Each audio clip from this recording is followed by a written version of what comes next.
Hello everybody and welcome back to the Phoenix project. It's been a while, we've had some slow progress, but that's because we had some exciting new things, mainly a new shop. And today I'm going to show you around the shop and show you what we've been up to.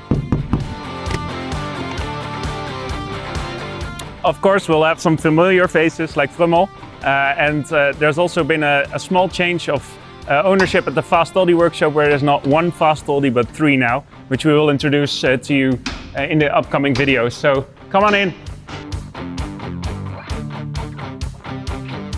So as I said, a fully new shop, new looks, new bay, everything. I'll take you through some of the biggest changes. First of all, we have a lot more space now. Much more work room everywhere.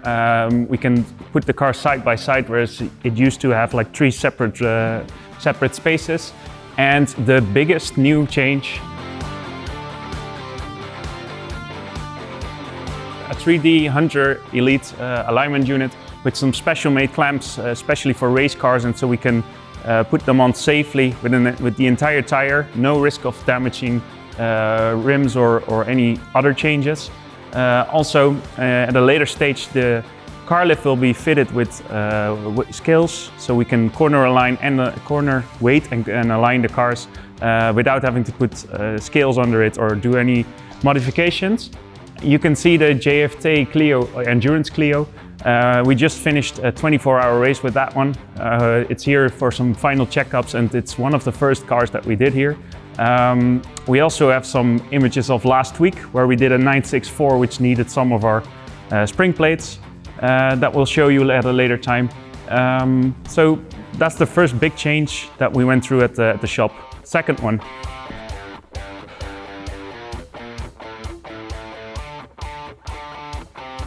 Some familiar faces around the shop. Marcel, the original Fast Oldie, and Nicky, of course, trusty helper. It's not finished yet, but this is the fully functioning new engine bay. Again, we have some shots of last week of some engines, and then the engines as they are now. Some progress has been made.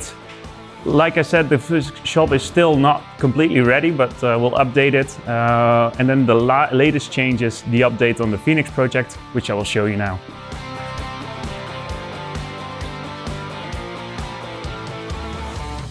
So two major improvements and progress on it. First off, I know this is the Phoenix engine, but the chassis work is also important. We started with a 997 wheel and center locks because we wanted to build a race car, and center lock is efficient. It all started with we want to add center locks to our Phoenix project. The main thing from Porsche is that they have a very nice center lock system for the original 964 and 993. Very well thought out, but I've never liked it. So that's where this journey began. Maybe you've seen it on Instagram. I posted quite a bit of pictures of it. But there are two kinds of center lock systems, the later one and the earlier one, 964, 993, 997, 996, 997 Cup cars. Komt niet van mij. Oké, sorry. Staat even de flank. Ja, loop even voorbij.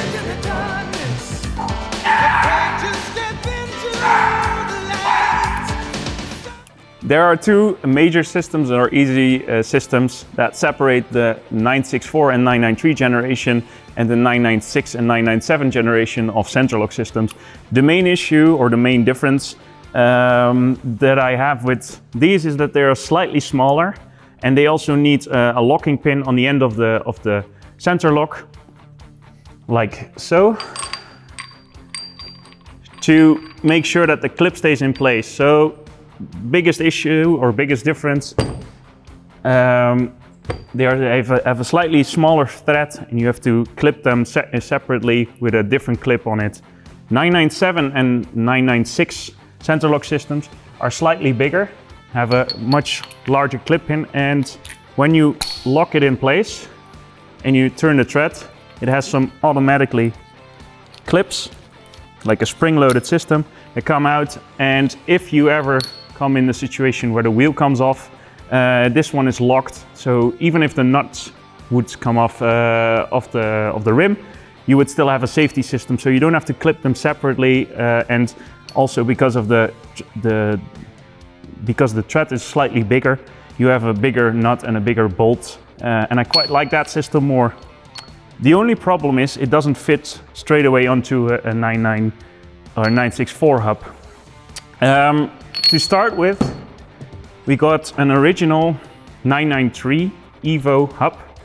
These are slightly better because of the lower point of the tie rod, and because Philip is an asshole and I love him. He said, I have some AP calipers that would be perfect for your build. Let's make some adapters. Get the 997 cup rims. Those are the cheapest and most available ones for Porsches. And we'll make a bell and we'll make an adapter to make it fit. Long story short, we had to make 6 different versions of the whole system that you see here. And that's because a normal 964 hub wouldn't accept the 997 center lock adapters. So we took a Boxster or a 996 RS or GT3 hub, machined them, got it gold plated, had some grooves machined in so we could put the stubs in. Then we had to make an adapter for a completely separate or different brake disc that we got from a 991. Had to get some parts from a Cup car 991 as well for the discs. Then machine everything, and then the problem started where you have to fit the disc, where the adapter piece for the AP caliper started, and that's why we had to make 6 or 7 different variations of it. Long story short, Philip did an amazing job, and you can see the result on the race car. So long story short, lots of development, lots of small issues. Bigger ring, bigger nuts, bigger center lock thread size and the thickness of it. Specially machined parts by AFT, some slightly longer stubs to put the wheel against, AP calipers and 991 cup discs. A full assembly. It's slightly lighter than the original one. It has 6 pistons instead of 4 from the original 993 twin turbo or big red calipers that most people use, and I think we knocked it out of the park look wise. Also added special safety feature, which is the clamp. You put this over the wheel, put that together, clamp it on, and then once you've reached the tread, the small springs come to the outside of the car. So even if you would have a failure or a nut that didn't go on properly or would come loose, the rim could never come back or get loose from the car, which is a major safety concern. And this system is slightly better at counteracting that, because normally you would have to manually put the pin in. So faster, cheaper ish, more reliable, and it also looks amazing. So last aesthetic and chassis related item that we've made progress on. We got a lot of reactions, mostly negative, about the tilt seats. Well, to begin with, these weren't even ours to begin with, they were Timothy's. So they can go back to his car, and we thought, because this is a gentleman racer and we've used a lot of newer techniques and newer bits and pieces on it, but we want to stay true to the original RS Cup small body 964. We decided, or we got it decided for us, James from Composite, JTech, sent us a really nice carbon fiber chair. This is a vacuum bag carbon fiber seat. It's enormously light. It could almost float like a feather. It has the original 993 RS pattern on the back, and we think it's a much better fit for what we're trying to build here, while also remaining light but still very sturdy.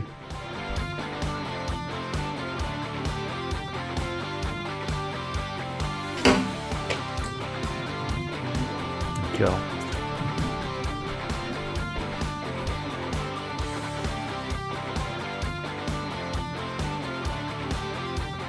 Then finally, the engine, the Phoenix engine. Two major changes. As you can see, we've done a lot of mock-up and lots of other stuff, but during the course of building engines, using systems, we came across two major defects. One, the exhaust from TT exhaust not being up to spec with the high flowing nature of this engine. For a normal 3.6, we call it a Philip Plus engine or a DRS engine. It works perfectly, it has heater boxes, it suits the needs for anything. It sounds amazing. As Marcel always says, it has a nice dark brown sound, and it sounds stupid in English, but very funny in Dutch.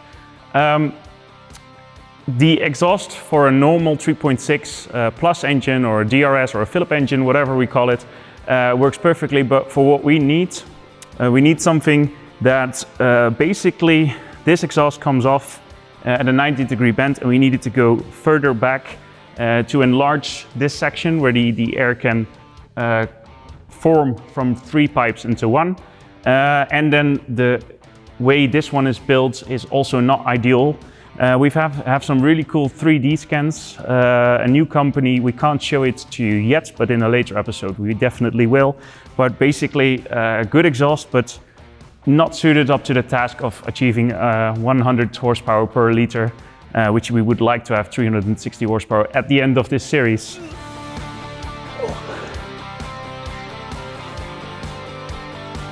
And then secondly, the intake system. Again, we have some really amazing results with the Island Work intake system. Jonas' system has worked for us for 6 or 7 engines now. We have a few shots of a few intakes. They work brilliantly, look very good. But if you have a high flowing engine just like this one, you need to be sure that the cylinders get evenly amount of air and that they flow enough air. With the system, however good, it's very hard at the high RPM to keep the flow going. That's why most naturally aspirated high RPM engines use independent throttle bodies. The downside of that, and the amazing thing about Jonas' system, that you can use a drive-by-wire. But we had some contact with a company in the UK. It's called AT Throttles. They supply really nice independent throttle bodies. We've used them on a bunch of engines. They are really nice, high quality parts, good fuel rail. They fit top of the bill, like right away onto the intake. They supply with all of the major things. The only downside is usually you have a mechanical arm which opens the throttle bodies. So you need a lever, and with the high lift cams that are in this engine, this would not run stationary, or would be very hard to stay alive on anything other than a track car. Ours is a track car, but we're still novice drivers or amateur drivers. So in the UK, they came up with an amazing solution, and basically it's a drive-by-wire setup for a throttle body. So we've already had the throttle bodies. They remained from one of our builds, and basically this is a drive-by-wire actuator. It fits right on top where the engine breather goes, so it has all of the normal standard pipes and everything, the ducting to put on there, and then it has a electric converter or an electric driver which can open and shut the throttle bodies. This is basically the system that we were going to use, but the added benefit is we have 6 independent throttle bodies, and then we also have a really nice thing coming up for the intake. Again, something we can't show you yet, but will be there very soon. And we believe for this engine, at least, this is the best of both worlds. For a normal street application or the normal 3.6 plus engines, anything you see here and anything we were going to use is perfectly fine. But again, this is a special engine. We have a target to achieve 100 horsepower per liter, which is why we had to make some changes. A lot of small changes, a lot of small progress bits. We hope you enjoyed what we came up with. It doesn't look like much, but usually it takes a lot of planning, lots of prototyping, lots of discussing with all different kinds of people to get to this point. I would like to thank you for watching. Stay tuned. At some point this engine will run. At some point we will or will not make it, but at least we've had some fun along the way, developing everything prototyping everything is a huge fun process, and I would like to thank Philip and Marcel, JFT and Fast Oldies for their incredible amount of thinking, putting up with me, changing plans every 3 seconds, and first and foremost, thank you for watching, and we hope to see you soon.